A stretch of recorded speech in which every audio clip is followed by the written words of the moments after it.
مصباح الحق ته چې کله هم د پاکستان کرکټ بورډ کې سناسه عہده ملاو شوې ده نو د پرچی کلاډیان ټیم ته ضرور راوستي دي. شامل حسین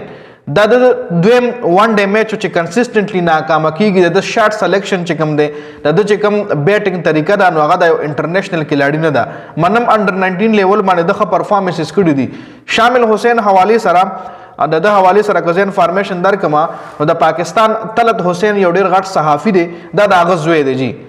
دا د اغاز وې دی نو په دې وجه باندې اوس چې کوم کرکټ فینز دي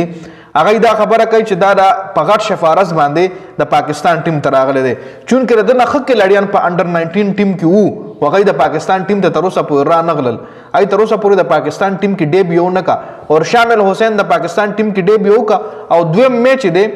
چې په ون ډاون بیټینګ کوي یعنی ون ډاون یو ډیر غټ پوزیشن دی یو ډیر مطلب دا هر کې لړی له ون ډاون پوزیشن یا اوپننګ پوزیشن نه ملاويږي او د په ون ډاون بیټینګ کوي چې په دویم ون ډے کې هم په 22 بال 7 رنونه جوړ کړل په 22 بال 7 رنونه د جوړ کړل او دا مصباح ټیم ته راوسته رجی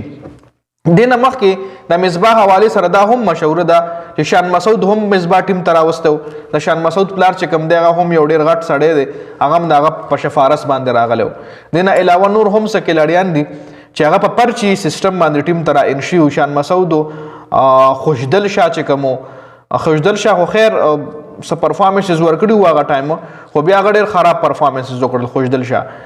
شاه نه علاوه یو بل کلاډي هم زماین اوس د ذهن نه مو ته خیر کچري تاسو لا انشاء الله پته وینو تاسو کمنټ کول شي خوشدل شاه نه علاوه او شان مسعود نه علاوه او د شامل حسین نه علاوه دا څه کم کلاډي دي چې هغه پرچی دی او هغه مصباح راوستي وي نو اوس هم مصباح یو ځل بیا پاکستان کرکټ بورډ کې وغټه عہده ملاو شوې ده د ما خیال سلیکشن کمیټۍ کې شامل شوی دی او سلیکشن کمیټۍ کې شمولیت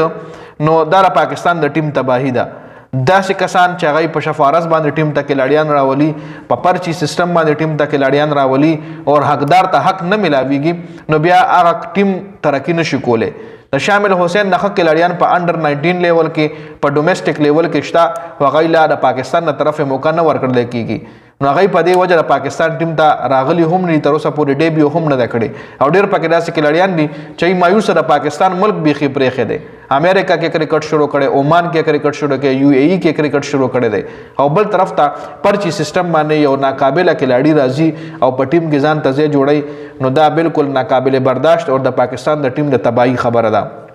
دین علاوه که مونږه د انډیا په ټیم خبرو کو نو انډیا ټیم کې پیور سلیکشن چې کوم کیږي پیور په میرټ باندې کیږي ډیر کم 13 بای کې پرچی کلاډیان راځي کچره پرچی کلاډیان تر اتل نو کې دیش د سچن ټنډولکر زوی چې کوم هغه د انډیا د ټیم کپتانو دا دین علاوه نور هم داسې کرکټرز دي چې غړ کرکټرز پاتې شوی دي خدای چرته رشتہ دار یا دغه چرته زوی د انډیا ټیم ترانه وجه صدا چلتا شفارس نه چلی التا پیور میرټ چلی جی په میرټ باندې په انډیا په ټیم کې سلیکشن کیږي او لبد مرغه د پاکستان ټیم کې چې کله نه پرچی سیستم شروع شوه دی نو د پاکستان ټیم تبعی طرف ته مخ شوه دی